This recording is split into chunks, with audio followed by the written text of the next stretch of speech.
For close to 2 decades, the UFC 155-pound division has constantly been the home to many of the most elite fighters in the entire UFC roster all at once. Over the years, the division was so deep that we would have fighters like Khabib, Conor McGregor,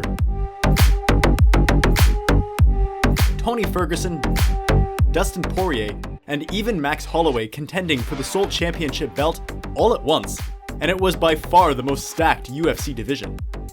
But in recent times, the UFC bantamweight division has slowly taken that mantle of the most stacked UFC division, with any of the top 6 to 7 fighters being capable of capturing championship gold at any given time.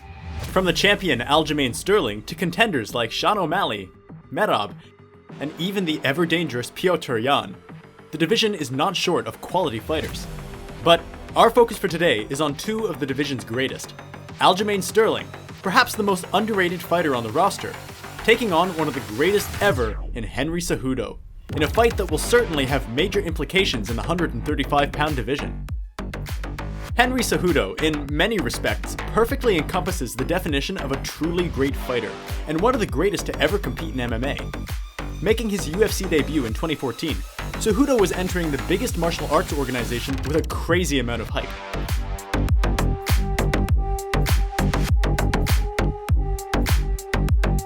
He was 6-0 at the time, and his previous exploits as an Olympic gold medalist, as well as winning a Golden Glove in his earlier days, preceded him. And before long, that hype was justified.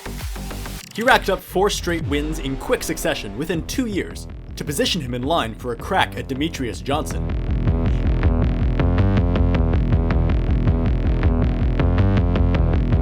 It was a fight that he would go on to lose by TKO. But this spurred Triple C to level up his skill set both within and outside the octagon. Of them. And now we saw you go back to your wrestling roots. Was that kind of comfortable for you there? It was actually. It wasn't as tiring actually, so it was it was different. Following the defeat, Cejudo began to hone a peculiar gimmick, one that would earn him the nickname King of Cringe. And this coincided with him winning 6 of his next 7 fights, including winning and defending both flyweight and bantamweight on multiple occasions against legendary fighters like Demetrius Johnson,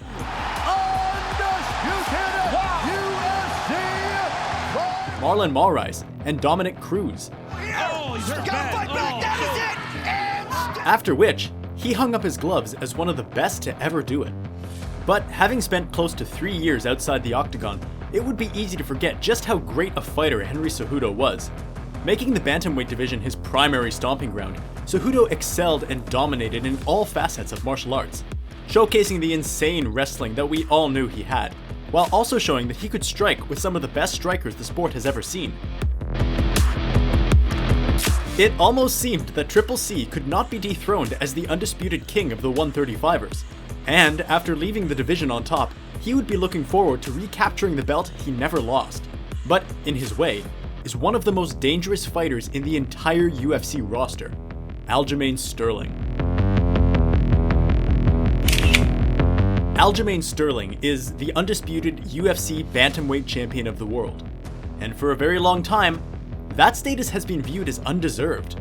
But after recent showings, it finally seems that Funkmaster is coming into his own as one of the pound-for-pound best fighters.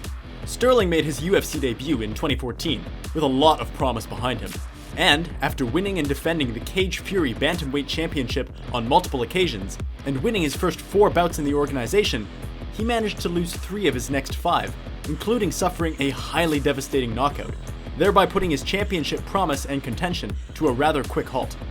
But while he was getting written off by virtually everyone affiliated with MMA, Sterling put in the work and went on a massive rampage in the bantamweight division, winning 5 straight fights in a row, including a 1-minute submission victory over exciting prospect Corey Sandhagen.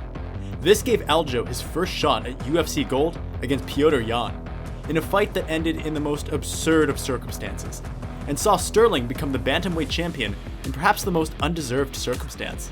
This controversy followed Aljo around, as he quickly became one of the UFC's most hated fighters. All the work he had put in to get within touching distance of the title had been ridiculed by fans and pundits alike, and more than anyone else, he needed to prove he was deserving of the belt. And within 2 years of that mishap, Aljamain Sterling had defended his belt twice against two of the division's best ever in Petr Yan and TJ Dillashaw. These two victories have seen him climb to 6th in the pound-for-pound rankings, as well as erase many of the doubts that existed concerning his championship worthiness. And while he might still be largely underrated amongst many MMA fans, a victory against a legendary fighter like Cejudo would further cement Aljo's legacy. Aljamain versus Cejudo. Attempting to dissect a fight like this that could easily go either way is no easy task.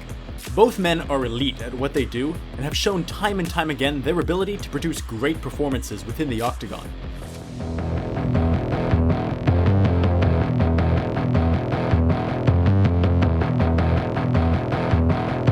Henry Cejudo in his early UFC career was primarily known to be a wrestler, and rightly so. He had all the wrestling and grappling accolades any fighter could ever desire. But over the years, he honed his striking skill to become one of the best all-round fighters in the entire UFC roster, after finishing elite attires like Dominic Cruz and TJ Dillashaw on the feet.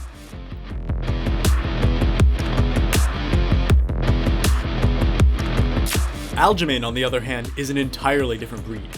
Yes, he has shown to have exceptional wrestling ability, and possesses a wide array of striking tools to call upon in any fight, but he is most dangerous when attempting submissions from any position on the ground, with his rear naked choke over Corey Sandhagen the major highlight of his exceptional jiu-jitsu ability. And if the fight enters that realm, the Jamaican might have yet another title defense to his name. But all these are nothing but mere speculation. With UFC 288 approaching swiftly, many of the burning questions will surely be answered. Will Cejudo be able to roll back his years of dominance and further cement his legacy at the Mount Rushmore of MMA?